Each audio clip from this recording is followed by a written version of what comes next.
السلام علیکم ورحمۃ اللہ وبرکاتہ۔ معزز ناظرین، ایک دعا جس کا ثواب اللہ تعالیٰ نے چھپا رکھا ہے۔ رسول اللہ صلی اللہ علیہ وآلہ وسلم نے ارشاد فرمایا، ایک بار ایک شخص نے کلمہ کہا، فرشتے گھبرا گئے کہ اس کا کتنا اجر لکھیں۔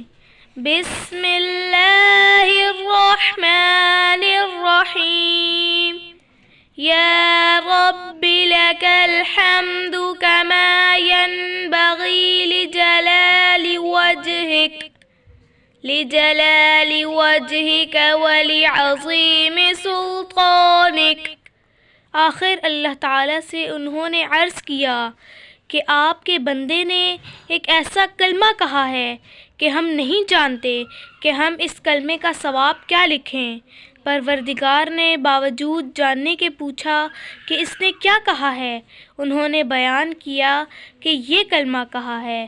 اللہ تعالیٰ نے فرمایا، تم اس مذکورہ کلمے کو اسی طرح لکھ لو، میں اسے اپنی ملاقات کے وقت قیامت کے دن اس کا اجر خود دے دوں گا۔